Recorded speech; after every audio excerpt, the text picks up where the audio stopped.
राधे राधे दोस्तों। आइए आप सभी लोगों को बहुत ही प्यारा सा कजरी गीत सुनाने चल रही हूँ। और जब बेटी ससुराल में होती है सावन के महीने में, तो माँ को और भाई बाप को कितना तकलीफ़ होती है। तो आइए इस गीत के माध्यम से सुनाते हैं। आइए सुनते हैं एक प्यारा सा कजरी गीत। भाभियाँ खुश होती हैं ननद के ना आने से, लेकिन माँ बाप भाई का तो भाई रिश्ता ही अलग है। वैसे सब भाभियाँ भी नहीं चाहती हैं कि ना आए। एक छोटा सा भाभियों को बदनाम भी किया गया है, सब भाभियाँ जैसी नहीं होती हैं। तो आइए सुनते हैं।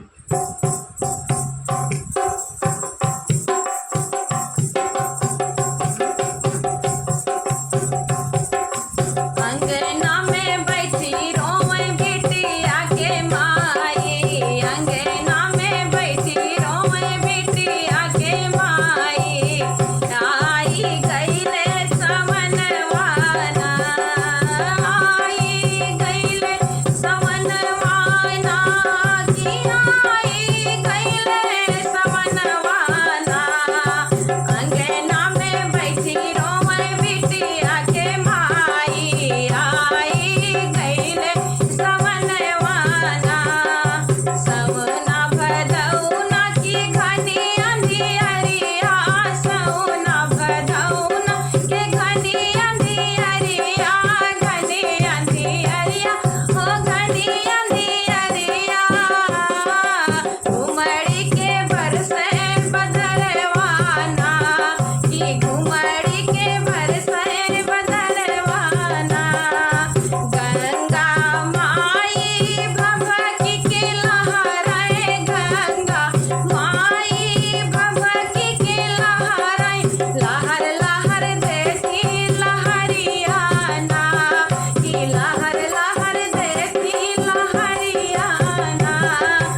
अंगना में बैठी रोवे बिटिया के माई, अंगना में रोवे बैठी बिटिया के माई, बेटी मोरी बाटी ससुरवाना। गंगा किनारे बैठी माई उनके रोवे, गंगा किनारे बैठी माई उनके रोवे, माई उनके रोवे, हो माई उनके रोवे। गंगा मैया सात परग घटी जात्यो, गंगा मैया सात परग घटी जात्यो, की बेटी मोरी ससुरे बाटीना। के कर साजब हम गुड़ुइया, के कर साजब हम गुड़ुइया, की बेटी मोरी ससुरे बाटीना। अरे गंगा किनारे बैठे पापा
बना